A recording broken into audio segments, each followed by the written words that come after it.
Hello बच्चों, मैं Saxena sir. आज हम सेंटम टेस्ट सीरीज में आपको अकॉर्डिंग टू प्लान तीसरा चैप्टर स्टार्ट करने जा रहे हैं, जिसका नाम है linear equation in two variable. क्या चैप्टर का नाम है बच्चों? लीनियर इक्वेशंस इन टू वेरिएबल।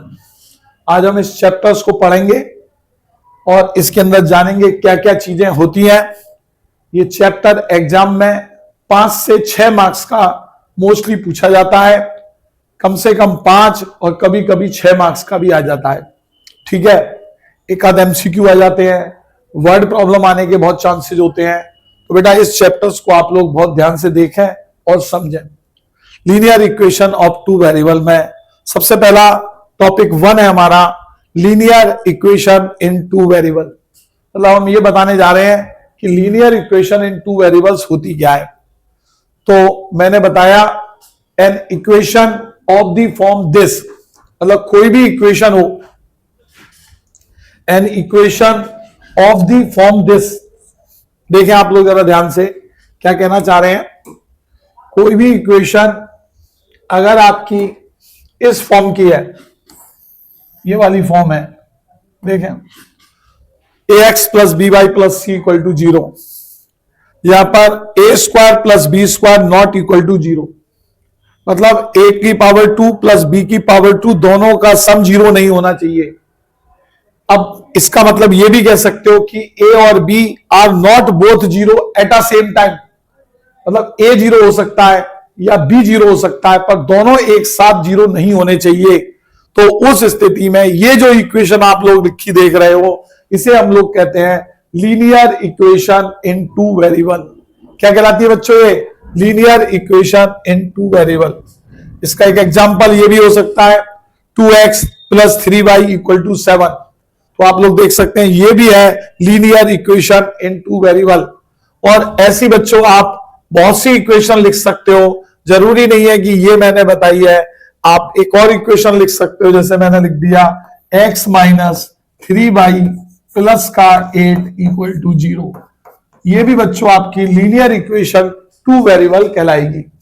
ठीक है, आई बात समझ में कि नहीं आई? बोलो। तो ये होती है बच्चों linear equation in two variable. आगे बढ़ते हैं। अब आता है solution of linear equation in two variable. मतलब अभी तक तो हमने बात कर ली कि भैया linear equation in two variable होती क्या है। अब सबसे बड़ा मुद्दा आता है इसका सॉल्यूशन क्या होता है। तो मैंने लिखा any pair values of x and y, any pair of values x and y which satisfy the given equation is called the solution of equation of a line. ठीक है, मतलब कोई भी एक्स और वाई की ऐसी वैल्यू जो इस इक्वेशन को सेटिस्फाई करे। क्या समझे बच्चों? कोई भी एक्स और वाई की ऐसी वैल्यू जो इस इक्वेशन को सेटिस्फाई करे, उसे ही हम लोग उसका सॉल्यूशन कहते हैं। समझे? कोई भी एक्स और वाई की वैल्यू जो उसे सेटिस्फाई करे, उसे ही हम लोग उस इक्वेशन का सॉल्यूशन कहते हैं। जैसे फॉर एग्जांपल बच्चों ये एक आपको linear equation in two variable given है 2x प्लस वाई इक्वल टू 7। यहां पर मैं दोबारा से लिख दे रहा हूं 2x प्लस वाई इक्वल टू 7, 2x प्लस वाई इक्वल टू 7। ये इक्वेशन आपके सामने आ गई। अब कोई पर्सन, कोई टीचर आपसे कहता है कि बेटा आप इसका सॉल्यूशन निकालो। तो जैसे ही उसने कहा कि इसका सॉल्यूशन निकालो, तो आपके दिमाग में आया, सबने बताया था कि ऐसी एक्स और वाई की वैल्यू जो इस इक्वेशन को सेटिस्फाई करे वही इसका सॉल्यूशन कहलाते हैं। तो आप अपना थोड़ा सा माइंड यूज करके सोचो, ऐसा कौन सा एक्स और वाई इसके अंदर मैं रख दूं जिससे ये सेटिस्फाई हो जाए। तो फॉर एग्जाम्पल, थोड़ी देर के लिए, फॉर एग्जाम्पल हमने बच्चों इसके अंदर x की जगह 2 और y की जगह 3 रख दिया। देखो, अच्छा आप लोग अभी ज्यादा दिमाग मत लगाना, सर ये कैसे लिख रहे हैं, ये सब चीजें तुम्हें अभी सिखाई जाएंगी। पहले तो बस मैं सॉल्यूशन का मतलब क्या होता है वो सिखा रहा हूं। तो देखो 2 तो यहां पे लिखा ही था, और x के प्लेस पर मैंने क्या लिख दिया बच्चों 2, फिर प्लस y तो हमारा यहां पे लिखा ही हुआ था, है ना, और y के प्लेस पर हमें क्या लिखना था बच्चों 3। तो आप देख सकते हैं 2 2 जा 4 plus 3 equal to 7। Right hand side आ चुकी है, तो now we can say 2,3 is the solution of this linear equation in two variable. एक बच्चा कहता है सर क्या इसके और भी कुछ सॉल्यूशन हो सकते हैं इसके अलावा? तो मैंने कहा हाँ यस बेटा, अगर आप यहां पे x की जगह 1 और y की जगह 5 लिख लो तो देखो क्या होगा। जैसे ही मैंने x की जगह 1 रखा तो यहां पे हो गया 2 इंटू 1 1 प्लस का 5 बराबर 7 आ गया। तो therefore this equation also satisfy, तो this is the solution of equation. तो बच्चों ये जो लीनियर इक्वेशन टू वेरिएबल होती है इसके इनफाइनाइटली मैनी सॉल्यूशन एग्जिस्ट करते हैं। याद रखना लीनियर इक्वेशन टू वेरिएबल के कितने पॉसिबल सॉल्यूशन हो सकते हैं? इनफाइनाइटली मैनी सॉल्यूशन हो सकते हैं। अब आज सर हम कैसे निकालेंगे? तो बेटा इसमें सभी सॉल्यूशन होते हैं। एक्स की वैल्यू आप अपने मन से सोच लो, वैल्यू रख के वाई निकाल लो, वही इसका सॉल्यूशन हो जाएगा। और अभी मैं तुम लोगों को देखो एक आध सॉल्यूशन निकालना सिखा भी दूंगा कैसे निकालते हैं। अब आता है एक बात ये ध्यान रखना, ये की पॉइंट्स है कि the graph of every linear equation in two variable is a straight line. ये बड़ी इंपॉर्टेंट बात है। मैंने बता दिया कि pair of linear equation in two variable क्या होती है, कैसी होती है। अब बात आती है कि अगर आपने के पास कोई लीनियर इक्वेशन टू वेरिएबल मौजूद है, जैसे ये ax प्लस का by और प्लस का c इक्वल टू 0, तो बेटा कोई तुमसे कहे कि आप इसे ग्राफ पर प्लॉट करो, तो याद रखना जब भी हम किसी लीनियर इक्वेशन टू वेरिएबल को ग्राफ पर प्लॉट करते हैं तो हमें एक स्ट्रेट लाइन मिलती है। कैसे प्लॉट करते हैं वो भी आगे चल के समझाया जाएगा। अभी बस इतना याद रखना है कि when linear equation two variable represent या plot on graph paper we get a straight line. तो हमें क्या मिलता है बच्चों? एक स्ट्रेट लाइन ऑब्टेन होती है। समझ आया? दूसरी बात, for linear equation in one variable can be written linear equation in two variable. ये एक बहुत इंपॉर्टेंट बात है, इसको भी समझना। ये कहा जा रहा है कि every linear equation in one variable, मतलब जितनी भी लीनियर इक्वेशन वन वेरिएबल में होती हैं उनको लिखा जा सकता है linear equation in two variable. जैसे फॉर एग्जांपल ये एक बच्चों linear equation in two variable है। देखो ये क्या दी हुई है बच्चों? एक linear equation in one variable है, 5y इक्वल टू 2, एक ही तो वेरिएबल है। अगर मैं चाहता हूं कि इसे मैं टू वेरिएबल में लिखूं तो कैसे लिखेंगे? देखो x नहीं है इसमें तो हम 0 इंटू एक्स लिख देंगे। तो मैथमेटिकली तो कोई इफेक्ट ही नहीं पड़ा, x का कोफिशिएंट 0 हो गया, तो 0 into x plus 5y minus 2 equal to 0। तो ये आप लोग ध्यान रखना, जितनी भी लीनियर इक्वेशन वन वेरिएबल है आवश्यकता पड़ने पर आप उनको लीनियर इक्वेशन टू वेरिएबल के फॉर्मेट में भी कन्वर्ट कर सकते हैं। कैसे करते हैं ये मैंने आप लोगों को सिखा दिया। इसके बाद आगे चलते हैं बच्चों कि की पॉइंट्स आ रहा है, ये बहुत इंपॉर्टेंट है। अगर कहीं पे लिखा है x इक्वल टू 0, तो बच्चों जो x इक्वल टू 0 है वो भी एक स्ट्रेट लाइन है, is the equation of y axis. ये y एक्सिस को रिप्रेजेंट करती है। उसके बाद y equal to 0 is the equation of x axis. ये दोनों बातें बेटा मत भूलना, बहुत इंपॉर्टेंट की पॉइंट है। x एक्सिस की इक्वेशन होती है x equal to 0, y axis की इक्वेशन होती है x इक्वल टू 0 और x एक्सिस की इक्वेशन होती है y इक्वल टू 0। ठीक है, क्या बताया मैंने? कुछ समझ आया? दोबारा से बताऊं क्या कहना चाह रहा हूं, जरा समझने की कोशिश करना। जैसे कि ये मैंने यहां पर बना दिया y एक्सिस और ये बना दिया मैंने x एक्सिस। तो आप लोग अगर बड़े ध्यान से देखें तो ये तो क्या है x एक्सिस और ये बच्चों क्या है y एक्सिस। तो ये जो x एक्सिस होता है इसकी इक्वेशन होती है y इक्वल टू 0 और ये जो y एक्सिस होता है इसकी इक्वेशन होती है x इक्वल टू 0। तो ये बात आप लोगों को याद रखनी है। x equal to 0 represent equation of y axis and y equal to 0 represent equation of x axis. आगे चलते हैं बच्चों नेक्स्ट पार्ट पर। इसके अंदर हम अब पर एक और की पॉइंट है x equal to plus minus के। अगर कभी ऐसा आ जाए x इक्वल टू प्लस या माइनस के, दोनों एक साथ नहीं आएंगे बच्चों, एक आएगा, तो ये वाला रिप्रेजेंट करता है equation of a line parallel to y axis और अगर y equal to plus minus k आ जाए तो equation of a line parallel to x axis. बहुत इंपॉर्टेंट बातें बता रहा हूं। जैसे कहीं पर लिखा आया, मान लो x इक्वल्स टू 7, तो x इक्वल टू 7 तो लिखा ही है, लेकिन अगर हम स्ट्रेट लाइन के पॉइंट ऑफ व्यू से पढ़े तो ये क्या है, इज अ स्ट्रेट लाइन। ये भी एक स्ट्रेट लाइन है बच्चों, स्ट्रेट लाइन।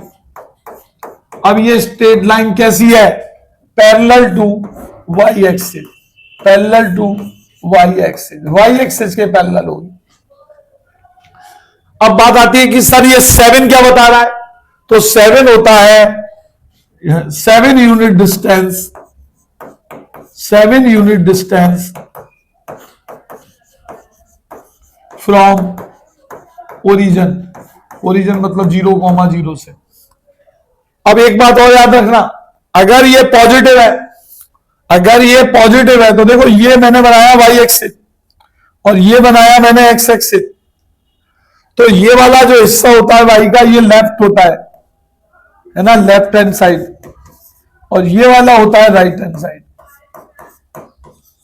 तो अगर एक्स पॉजिटिव है तो line right of y x से जाती है, और नेगेटिव है तो line left of y x से जाती है। ठीक है, बात समझ में आ गई कि दोबारा से बताऊं? तो ये बातें आप लोगों को ध्यान रखनी है। जैसे ये ग्राफ है, मैंने तुमसे कहा बच्चों मुझको एक लाइन बनानी है x इक्वल्स टू 3, तो x इक्वल टू 3 लाइन देखते ही समझ में आ गया कि सर ये y एक्सिस के पैरेलल होगी, ओरिजिन से 3 यूनिट डिस्टेंस राइट पे होगी। तो बस ओरिजिन जेरा, इससे 3 यूनिट डिस्टेंस राइट पर आप ये लाइन बना देंगे, तो ये लाइन आपकी हो गई x इक्वल्स टू 3। कौन सी लाइन हो गई बच्चों ये, x इक्वल्स टू 3। किसी ने कहा एक लाइन बनाओ x इक्वल टू -4, ठीक है भैया, x इक्वल टू -4 भी y एक्सिस के पैरेलल होगी, और अब ये लेफ्ट हैंड साइड पे होगी, तो ऐसे करके ये लाइन बना देना। ये लाइन हो गई बच्चों x इक्वल्स टू -4। तो ये लाइन बनाना बहुत ध्यान से सीख लेना इस तरीके से। अगर किसी ने तुमसे कहा कि एक लाइन बनाओ y इक्वल्स टू 4, तो ये लाइन x एक्सिस के पैरेलल होगी और 4 डिस्टेंस पे होगी, 1 2 3 4, तो ये लाइन कुछ ऐसे हो जाएगी। तो ये लाइन आपकी हो गई y इक्वल टू 4। अगर ये पॉजिटिव है तो लाइन x एक्सिस के ऊपर होती है, नेगेटिव है तो लाइन x एक्सिस के नीचे होती है। ये वाली बातें सारी बहुत अच्छी तरीके से आप लोग ध्यान रखना। आगे चलते हैं। इसके बाद एक बात ये और ध्यान रखना, in linear equation in 2 variable ax plus b y plus c equal to 0, अगर c 0 हो जाए, ये वाली वैल्यू 0 हो जाए, तो 100% श्योर है कि वो लाइन हमारी ओरिजिन से पास होती है। बड़ा काम का इंपॉर्टेंट पॉइंट है। अगर किसी भी pair of linear equation, sorry equation of linear equation in 2 variable में कांस्टेंट टर्म 0 हो जाता है, तो वो स्ट्रेट लाइन हमेशा ओरिजिन से पास होती है। ठीक है, इसके बाद हम लोग आते हैं, a linear equation in 2 variable has infinitely many solution. ये बात मैं पहले भी बता चुका था। कोई भी लीनियर इक्वेशन 2 वेरिएबल होती है, उसके बच्चों इनफाइनाइटली मैनी सॉल्यूशन होते हैं, बहुत सारे सॉल्यूशन हो सकते हैं। एक और की पॉइंट ध्यान रखना, every point on the graph of a linear equation in 2 variable is a solution of the linear equation.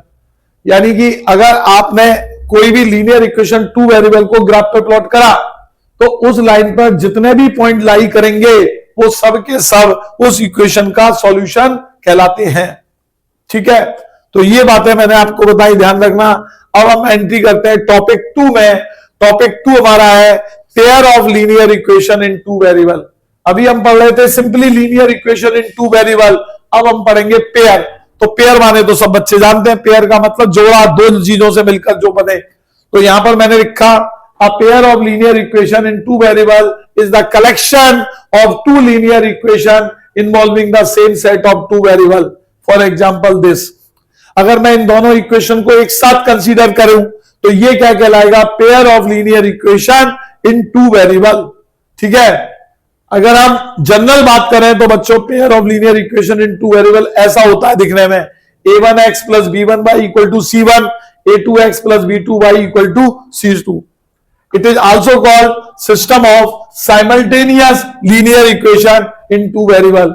इसे हम लोग बच्चों simultaneous linear equation in two variable भी पुकारते हैं।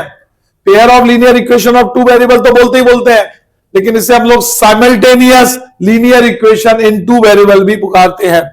इसके बाद solution of the pair of linear equation in two variable की बात कर रहे हैं, तो ये वही वाली बात है, कोई भी ऐसी एक्स और वाई की वैल्यू जो दोनों इक्वेशन को एक साथ सेटिस्फाई करती है उसे हम लोग कहते हैं solution of the simultaneous linear equation in two variable.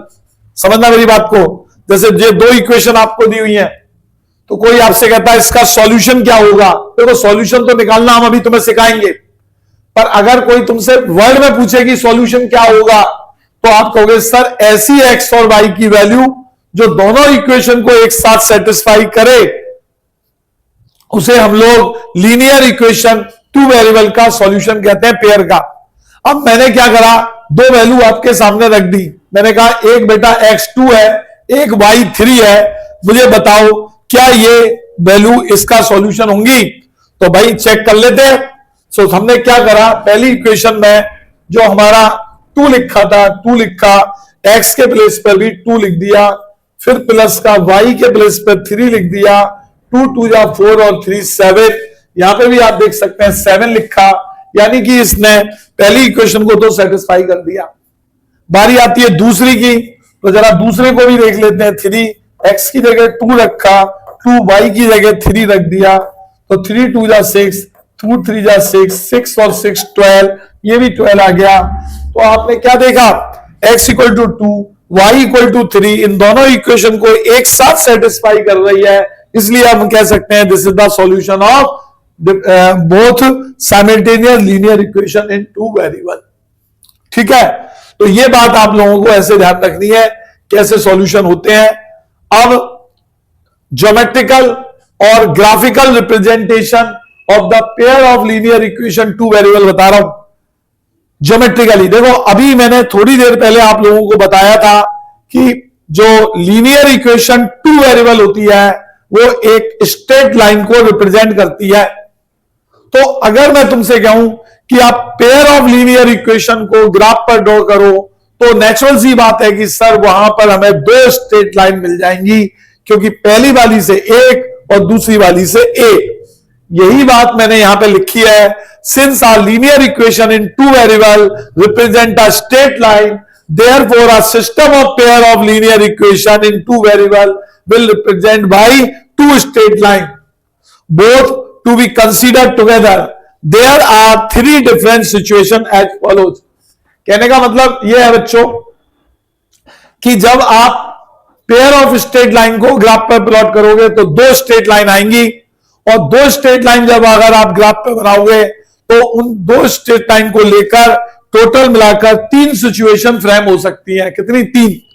तो जैसे कि अगर हम बात करें पहली situation, the two lines representing by the system of pair of linear equation में इंटरसेक्ट एट पॉइंट, शायद दोनों लाइनें एक दूसरे को एक पॉइंट पर इंटरसेक्ट कर दें। In this situation line are called intersecting line, जैसे ये दिखाया गया है।